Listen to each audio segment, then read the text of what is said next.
السلام علیکم ورحمۃ اللہ وبرکاتہ۔ دوستو کیسے ہو؟ امید ہے کہ آپ سب خیریت سے ہوں گے۔ میری دعا ہے کہ اللہ تبارک و تعالی آپ سب کو ہمیشہ خوش رکھے، مسکراتا ہوا رکھے۔ آئیے چلتے ہیں، آج ہم آپ کو انسان کے دکھی ہونے کی 6 وجہ بتانا چاہتے ہیں۔ انسان کے دکھی ہونے کے 6 کارن بتانا چاہتے ہیں کہ آخر انسان دکھی کیوں ہوتا ہے۔ ان کی یہ 6 وجہ بھی بہت زیادہ خاص ہوتی ہے کہ ان 6 وجہ کی وجہ سے انسان دکھی رہتا ہے۔ یہی وہ 6 کارن ہیں کہ انسان کو دکھی کر دیتے ہیں۔ آئیے چلیے ہمارے چینل سے جڑے رہیے، ہمارے چینل کو سبسکرائب کیجئے، گھنٹی کے بٹن کو آن کیجئے اور لائک کیجئے اور اچھے کمنٹ کیجئے، اور ہمیں کمنٹ میں اپنی رائے پیش کیجئے کہ ہم کس طرح آپ کے سامنے کہانی لے کر کے آئے، کس طریقے کی کہانی آپ سننا پسند کرتے ہیں، کس طریقے کا قصہ، کس طریقے کا واقعہ آپ سننا پسند کرتے ہیں، یہ ہمیں کمنٹ باکس میں ضرور۔ پہلی وجہ تو ہماری دکھ کے پیچھے یہ ہے کہ آپ ہمیشہ ان لوگوں کے پیچھے بھاگتے ہیں جن کو آپ کی ذرا بھی پرواہ نہیں ہوتی۔ دیکھیے میں آپ کو بتاتا ہوں، ایسی جگہ ہی جانا نہیں چاہیے جہاں آپ کا انتظار نہ ہوتا ہو۔ آپ کو ایسی جگہ جانا چاہیے جہاں بہت سارے لوگ آپ کے منتظر ہوں، جہاں آپ کا کوئی انتظار نہ کر رہا ہو۔ اصل میں ہوتا کیا ہے، کچھ لوگوں کی زندگی میں ہم اتنے اہم نہیں ہوتے جتنے ہم سوچ لیتے ہیں۔ ہم کسی کی زندگی میں اصل میں 12ویں کھلاڑی کی طرح ہوتے ہیں۔ جب کوئی نہیں ہوتا تب ہمیں یاد کیا جاتا ہے۔ اس لیے جہاں اہمیت ہو اور جہاں آپ کا انتظار ہو رہا ہو اور آپ کے بنا وہاں مزہ نہ آ رہا ہو، وہاں جایا کیجیے۔ اس لیے ایسے دوست بنائے، ایسے رشتے بنائے جو آپ سے محبت بھی کرے اور آپ کی عزت بھی کرے۔ ایک بات یاد رکھنا، جہاں عزت ہو وہاں محبت آخر ہو ہی جاتی ہے، اور جہاں محبت ہو وہاں عزت نہ ہو، وہاں محبت نہیں ہوتی، ختم ہو جاتی ہے۔ اس لیے عزت کے بنا محبت کا کوئی تصور نہیں کیا جا سکتا۔ تو یہ ہے پہلی وجہ ہمارے دکھی ہونے کے پیچھے کی۔ نمبر 2، دوسری وجہ کیا ہے؟ دوسری وجہ یہ ہے، آپ چھوٹی چھوٹی باتوں کو نظر انداز کرنے کی بجائے ان کو دل پر لے لیتے ہو، دل سے لگا لیتے ہو۔ دیکھیے دنیا میں جتنے منہ ہیں اتنی ہی باتیں۔ آپ کہاں کہاں اور کس کس کی صفائیاں دیتے پھریں گے؟ آپ کوئی جھاڑو تو ہے نہیں جو صفائی دیتے پھرے۔ آج کے زہر دکانوں پر نہیں، انسانوں کی زبان میں اصل زہر ملتا ہے۔ زندگی جینے کے لیے تھوڑی بے وفائی ہونا بھی ضروری ہے۔ آپ کو ہر بات کی پرواہ اور ہر کسی کی بات کی پرواہ آپ کی زندگی کو برباد کر سکتی ہے۔ اس لیے ہر ایک کی پرواہ نہیں کرنی چاہیے اور ہر ایک کی بات کو دل پر نہیں لگانا چاہیے، ورنہ کیا ہوتا ہے، اگر کوئی آپ کے بارے میں غلط بول رہا تھا یا کسی نے آ کر آپ کے کان بھر دیے تو آپ سوچیں گے کہ یار اس کو میرے بارے میں ایسا نہیں کہنا چاہیے تھا، ایسا نہیں بولنا چاہیے تھا۔ ارے چھوڑیے ان باتوں کو، کوئی تو آپ کو کچھ بول کر موج میں ہے اور آپ منہ لٹکائے ہوئے بیٹھے ہیں۔ اس نے ایسا کیوں بول دیا؟ تو ایسا نہ کرے، بلکہ جسے اپنے بارے میں کچھ سنا ہوا ہو، ڈائریکٹ آپ اس کے پاس جائیں اور خود اس سے معلوم کریں۔ تو یہ تھی دوسری وجہ ہمارے غمگین ہونے کی۔ اب نمبر 3، یعنی کہ تیسری وجہ جو ہمیں دکھی کر دیتی ہے، تیسری وجہ یہ ہے کہ آپ لوگوں سے اتنی زیادہ امید لگا لیتے ہو کہ وہ لوگ چاہ کر بھی آپ کی امید کو پورا نہ کر سکے۔ دیکھو، امید تو ہونی چاہیے، امید پر تو دنیا قائم ہے، لیکن امید صرف اللہ سے، دنیا والوں سے نہیں۔ دنیا والے تو ہمیشہ امیدوں پر پانی ہی پھیرتے آئے ہیں اور پانی ہی پھیرتے رہیں گے۔ روشنی کی امید رکھو، مگر امیدوں پر زندگی مت گزارو، یعنی لوگوں سے امید پر زندگی گزارنے کے فیصلے مت کرو۔ اس لیے امید صرف اپنے رب سے کرو، بندوں سے نہیں۔ کبھی اپنے رب سے نا امید نہ ہونا، کیونکہ کمزور تم ہو، تمہارا رب نہیں۔ لوگوں سے اتنی امید مت لگاؤ کہ امید کے ساتھ ساتھ تم بھی ٹوٹ جاؤ۔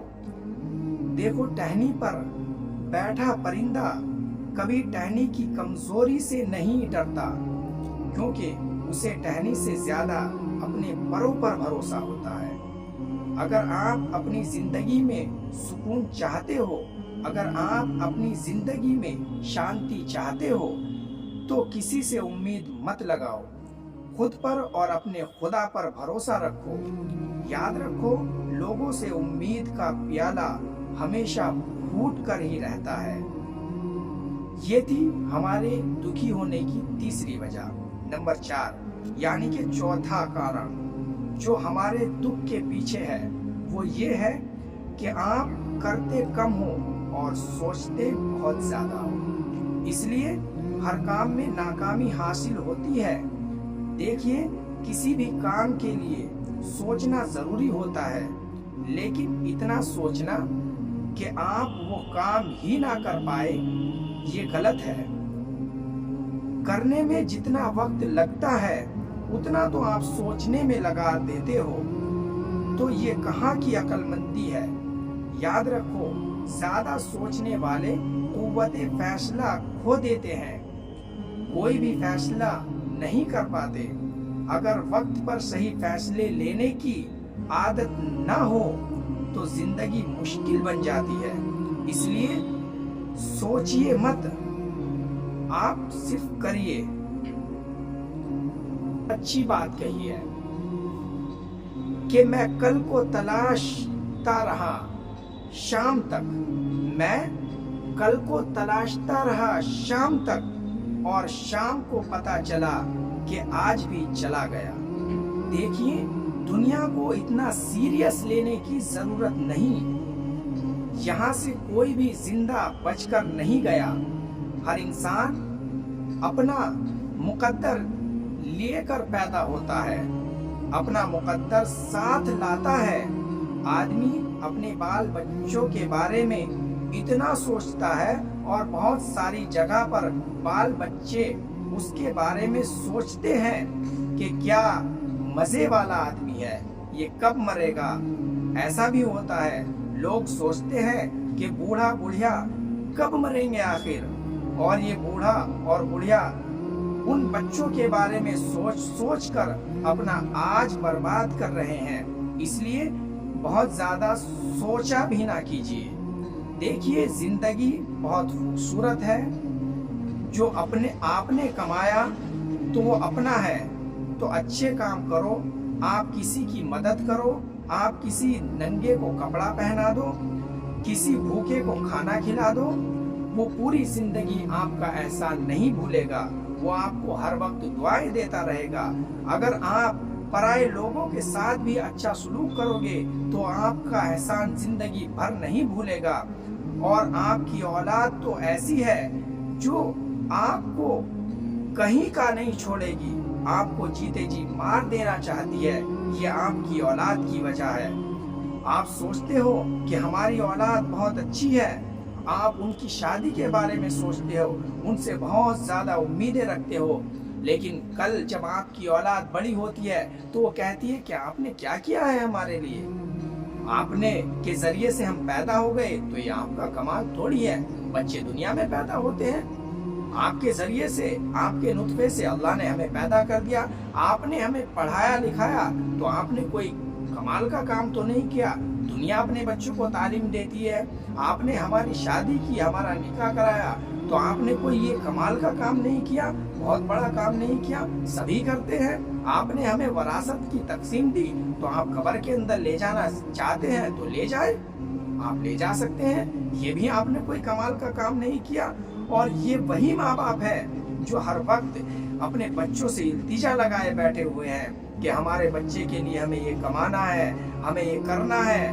آپ اپنے بارے میں کچھ نہیں سوچتے، جو ہمارا آج وقت برباد ہو رہا ہے ہم اپنے بچوں کے لیے کر رہے ہیں، اس کے بارے میں نہیں سوچتے، بلکہ ہر وقت اپنے اوپر کوئی دھیان نہیں، اپنے بچوں کے، اپنی اولاد کے، اپنے رشتہ داروں کے، اپنے محلے والوں کے، اپنے گاؤں والوں کے اوپر ہمیشہ خیال رکھتے ہیں۔ تو یہ تھی ہماری دکھی ہونے کی 5ویں وجہ۔ اب 6ٹھی وجہ، آخری اور 6ٹھی وجہ یہ ہے، ہم سوشل میڈیا پر اتنا زیادہ ایکٹیو ہو گئے ہیں کہ ہم جو اصل دنیا ہے اسے بھولے جا رہے ہیں۔ دیکھیے، ریل لائف اور ریئل لائف میں بہت بڑا فرق ہوتا ہے۔ تو ہم ریل لائف میں زیادہ گھسے ہوئے ہیں اور ریئل لائف کو بھولے جا رہے ہیں۔ آج کے وقت میں سوشل میڈیا کی ضرورت ہے، پر ضرورت کی حد تک محدود رکھو۔ بہت سارے لوگ تو سوشل میڈیا اور انٹرنیٹ میں اتنے زیادہ گھسے ہوئے ہیں۔ ایک تو بہت ہی اچھا لطیفہ مجھے ملا کہ ایک دن میرے گھر کی لائٹ چلی گئی اور میری بیٹری ڈاؤن ہو گئی۔ میں اپنے گھر والوں سے ملا تو بہت اچھے تھے، وہ بہت خوش تھے، ہر شخص سے ملا، لیکن سب نے مجھ سے یہ بتایا کہ تمہارے گھر کی لائٹ چلی گئی، تمہارے گھر والے پریشان ہیں، تمہارے گھر کی بھی بیٹری ڈاؤن ہو گئی۔ تو یہ دنیا ہے میاں، چھوڑیے ان باتوں کو، اپنے اوپر دھیان دیجئے، سوشل میڈیا سے سرچ کیجئے، لیکن وہ چیزیں جیسے مجاہد حسنین حبیبی کہتے ہیں کہ جیو سے جنت کمانی ہے دوستو، تو موبائل سے ذکر پیغمبر کیا کرو، یہ بھی اسی چیز کا حصہ ہے۔ تو اپنی زندگی جیئے، سوشل میڈیا کے اندر نہ جائیے، آپ ریل لائف کے اندر نہ گھسیے، آپ ریئل لائف کے اندر چلیے۔ ریل لائف آپ جس حد تک سوشل میڈیا اچھی ہے وہاں تک گھسے، یہ نہیں اپنی پوری کی پوری زندگی، اپنا پورا کا پورا وقت، آپ کا پورا ٹائم سوشل میڈیا کو دے دے، ایسا نہ کیجیے۔